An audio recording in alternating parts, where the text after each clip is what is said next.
보자.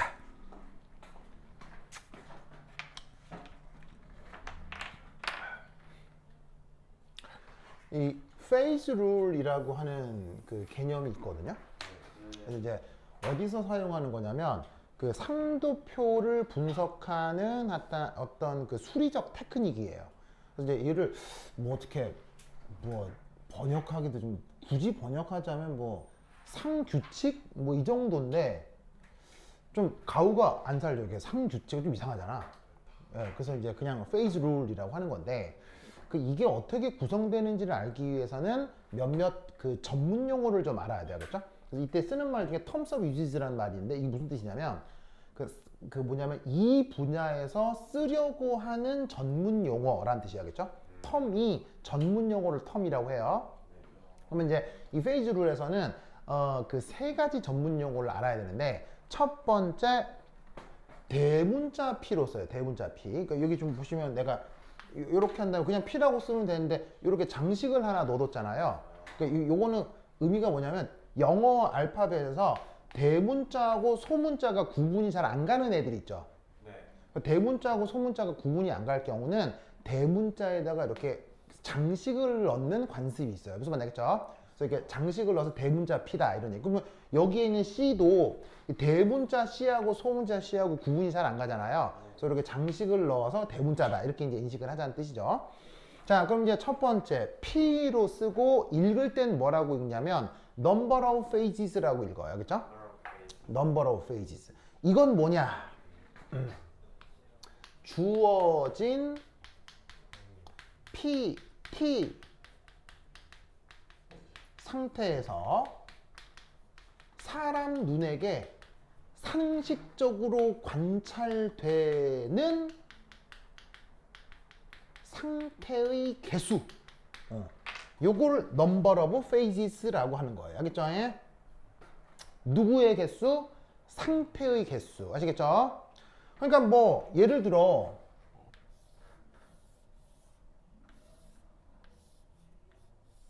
자, 1기압인데 0도씨여서 아이스도 보이고 워터도 보여. 자, 이런 상황 가능해 불가능해? 뭐 충분히 가능한 매우 상식적인 상황이잖아.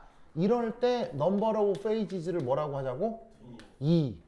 알겠죠? 알겠죠? 자, 뭐 되게 어려운 거야. 뭐 충분히 뭐 가능한 거, 뭐 충분히 뭐 받아들여지는 거야. 뭐 아무것도 아니죠, 그렇죠?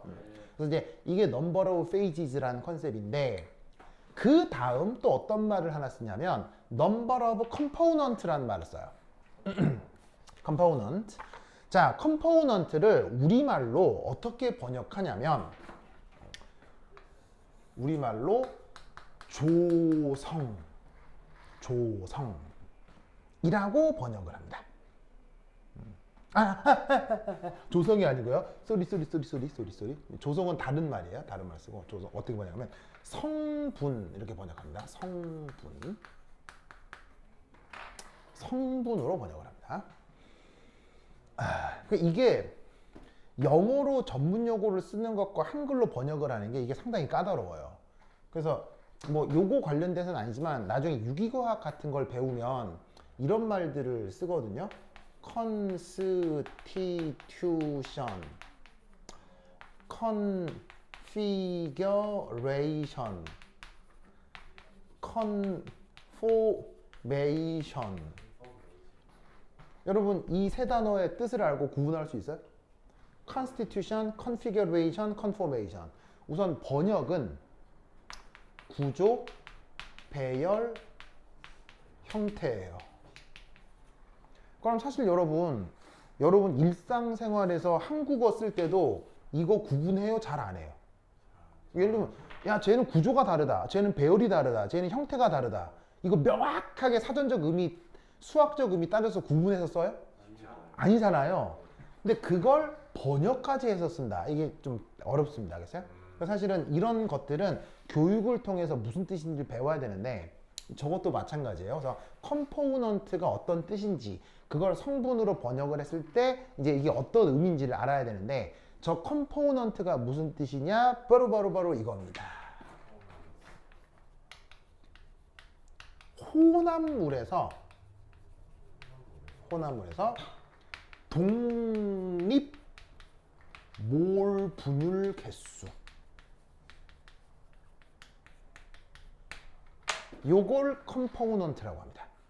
독립적 몰 분율을 컴포넌트라고 합니다. 그래서 여기에 있는 독립 몰 분율을 컴포넌트라고 한다. 그러면 몰 분율은 아는데 몰 분율이 독립적이라니 이런 생각 잘 안 해보잖아요.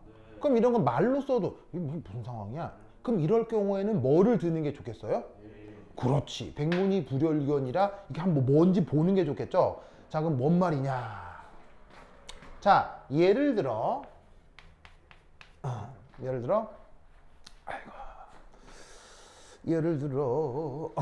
요거 설탕물.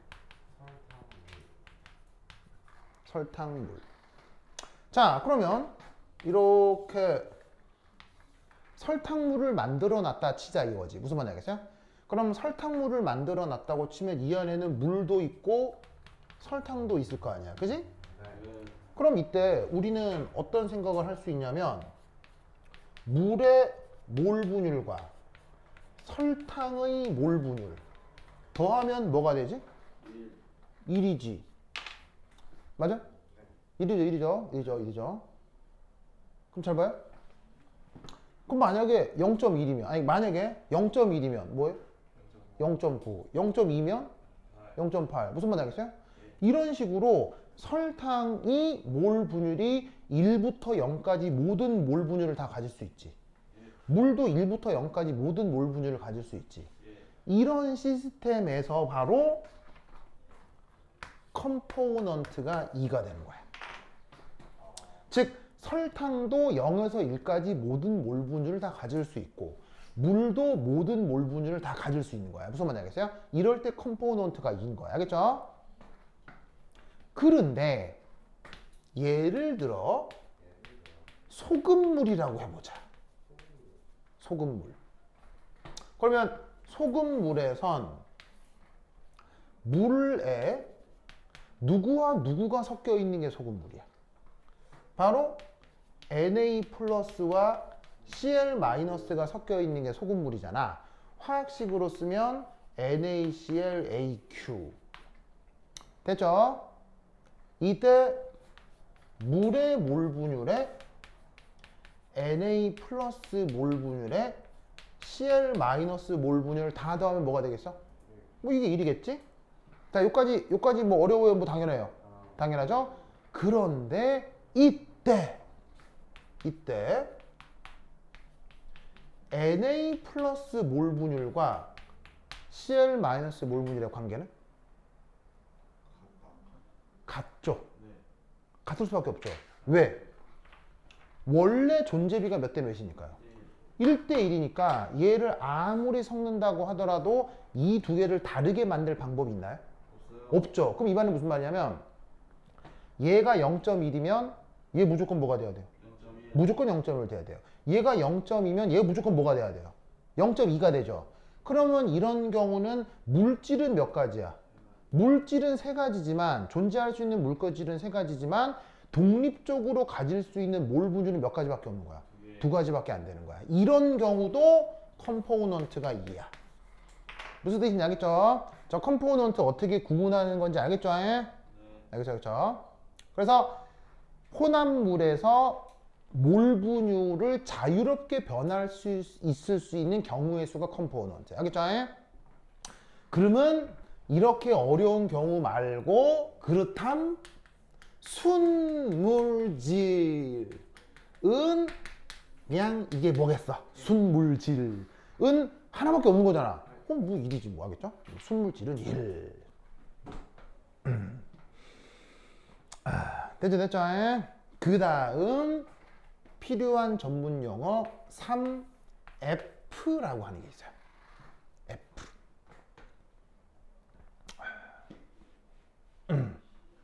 F. 자, 얘는 뭐냐면 상평형 이루고 있는 상태를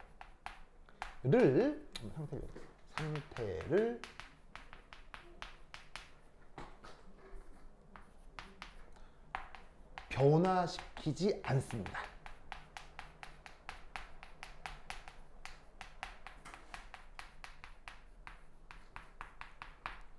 그래서 독립적으로 변화시킬 수 있는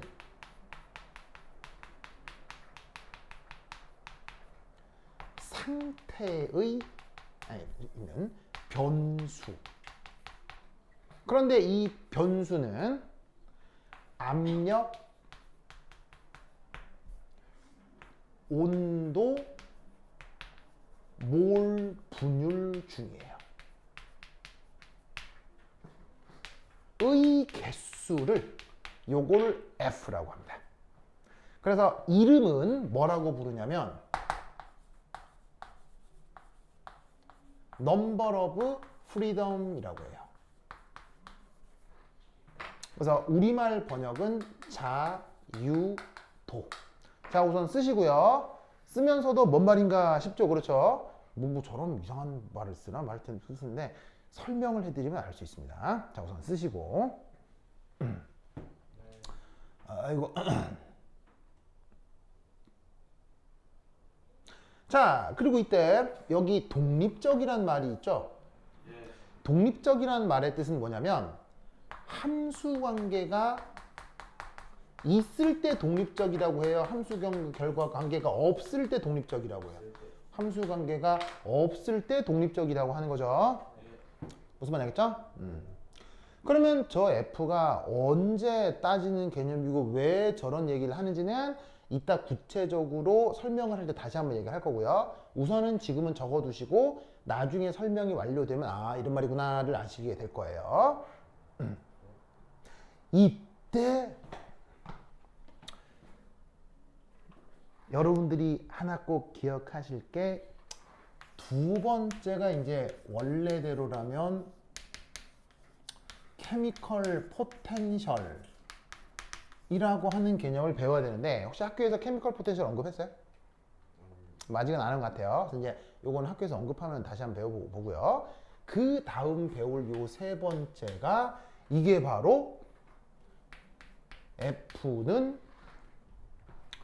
C 빼기 P 플러스 2입니다. 지금 앞에서 언급한 number of phases, number of component, number of freedom 사이에 무조건 이런 관계가 성립합니다.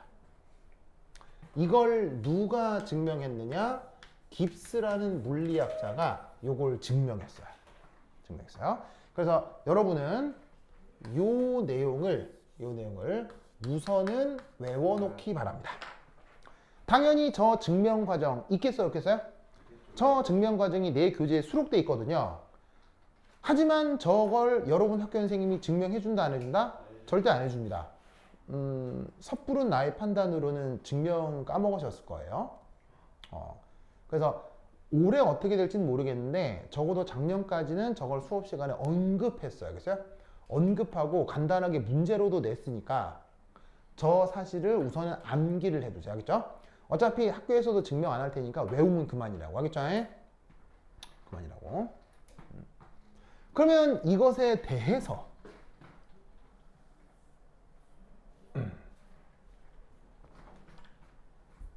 앞서 말했던 것처럼 순 물질의 경우는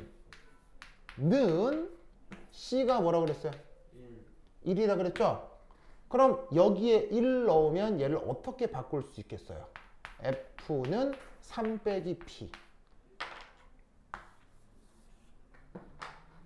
그냥 이게 시험에 나온 거예요. 무슨 말 알겠어요? 그럼 이게 뭔 말이냐? 칠게요. 칠게요. 으쌰.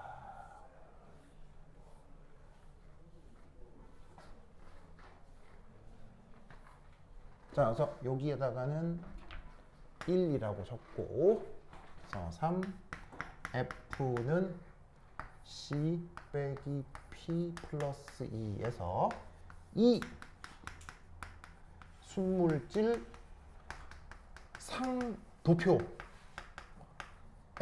적용. 자, 그러면 순물질 상도표 여러분 제일 잘 알고 있는 게, 자, 우선 순물질 상도표는 무조건 X축, Y축이 뭐예요? 순물질 상도표는 무조건 X축, Y축이 온도 압력이잖아요. 온도 압력에 대해서 여러분 우리 맨날 봤던 거 뭐 이거 예쁘지 않냐? 자, 뭐 요렇게 이런 거 많이 봤죠? 많이 봤죠? 그래서 이때 뭐 예를 들어 요렇게 1 ATM 조건이라면 여기 고체, 여기 액체,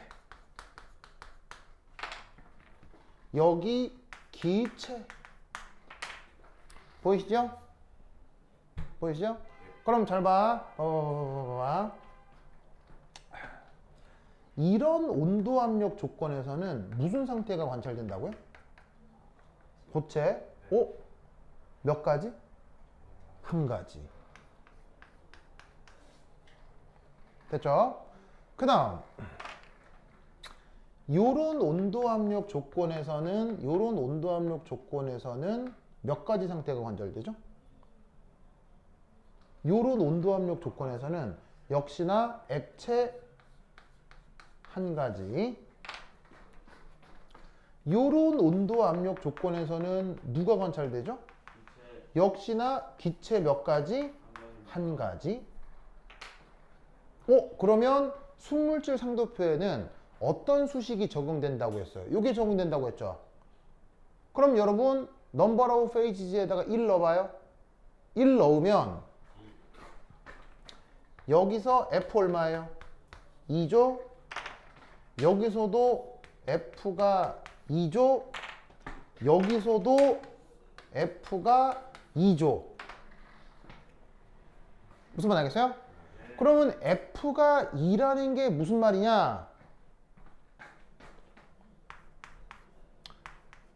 온도와 압력 모두를 임의로 변화시켜도 여전히 넘버 오브 페이지가 1이라는 얘기인 거예요. 무슨 말이냐? 자, 잘 봐요. 여기 무슨 상태 관찰돼요? 기체 한 가지 관찰되죠? 여기 무슨 상태예요? 기체 한 가지죠? 여기 몇 가지예요? 기체죠? 기체죠? 그럼 이때 온도하고 압력을 내가 내 맘대로 내 맘대로 여기 변화시킬 때 무슨 함수 관계가 있어요? 내 맘대로 아무 때나 찍은 거예요. 내 맘대로 아무 때나 찍은 거죠. 그러니까 이때 내가 온도 압력을 변화시킨 건 무슨 제한 조건이 있어요? 아주 독립적으로 변화시킨 거예요. 독립적으로 변화시켰죠? 그런 변수가 두 가지라는 의미가 넘버 오브 페이지가 2라는 뜻이에요. 무슨 말 알겠어요? 마찬가지로 여기서도 이 온도 압력 조건에서는 다 뭐예요? 고체 한 가지죠. 이때 내가 변화시킨 온도 압력 사이에 함수 관계 있어요? 없죠. 내 맘대로 다 변화시켰잖아요. 그러니까 이때 압력과 온도가 서로 독립적이라는 거예요. 무슨 말 알겠어요? 여기도 마찬가지고요. 알겠죠? 그런데 여기는 넘버 오브 페이지가 얼마예요? 퐁형 여기는 넘버 오브 페이지가 얼마예요? 2조. 누구하고 누가 공존해요? 바로 액체하고 기체가 공존하죠. 그럼 이 액체하고 기체가 공존하는 넘버 오브 페이지 2에서는 디그리 오브 프리덤이 얼마예요? 1이죠. 왜? 두 개 더해 3 돼야 되니까. 그럼 F가 1이야. 이게 무슨 말이냐? 이 위는 무슨 수리적 관계가 있어요? 바로 클라우지우스, 클라페이롱을 따르잖아요. 그러니까 뭐냐면 넘버 오브 페이지가 2가 되기 위해서는 온도 압력을 지맘대로 변화시켜서는 안 되고 이 선을 따르는 온도 압력 요 위에서만 넘버 오브 페이지 2를 유지할 수 있다는 얘기예요. 그럼 이때는 온도 압력 모두 다 독립적인 거예요. 독립 변수가 하나인 거예요. 독립 변수가 하나인 거죠. 왜? 이 위에서는 온도하고 압력이 이 함수 관계를 따라야 되니까. 이해하셨어요? 마찬가지로 이 선 위에서도 이 선 위에서도 자유도는 얼마예요? 1이죠. 이 선 위에서도 자유도는 얼마예요? 1. 그걸 보여주는 게 저 페이즈 룰이라고. 알겠죠? 그러면 마지막 이 멍미 삼중점이죠. 삼중점은 넘버 오브 페이지가 얼마예요? 삼중점은 넘버 오브 페이지가 얼마예요? 3이죠. 그럼 당연히 자유도는 뭐가 되겠어요? 0. 자유도 0이라는 게 무슨 말이겠어요? 여기가 아니고서는 삼중점일 수 없다는 얘기인 거예요. 무슨 말 알겠어요? 여기는 온도 압력을 변화시킬 수 있다. 절대 변화가 안 된다? 변화가 안 된다. 무슨 말 알겠죠? 그걸 보여주는 게 바로 저 페이즈 룰이에요. 그럼 이 페이즈 룰은 지금은 어떤 물질에 페이즈 룰을 적용한 거예요? 순물질에 대해서 페이즈 룰을 적용한 거죠. 즉 순물질 상도표에서는 다 이런 해석을 할 수 있단 말이에요. 근데 이 페이즈 룰은 꼭 순물질에만 적용할까요? 혼합물에도 가능할까요? 혼합물에도 다 유니버설하게 적용되는 논리입니다. 근데 그건 여러분 시험에 안 나와요. 학교에서 언급된 적이 없어요. 그래서 페이즈 룰을 순물질에서 이렇게 적용할 수 있다 정도만 알아두시면 될 것 같습니다. 됐죠? 자, 이렇게 상도표 얘기는 다 됐고요. 상도표 끝나고 나면 그 다음 용액이거든요. 그러면 잠깐 끊었다가 용액 얘기해 보도록 하겠습니다. 오케이, 됐다. 자, 어디 가지 마시고요. 바로 간다잉. 오.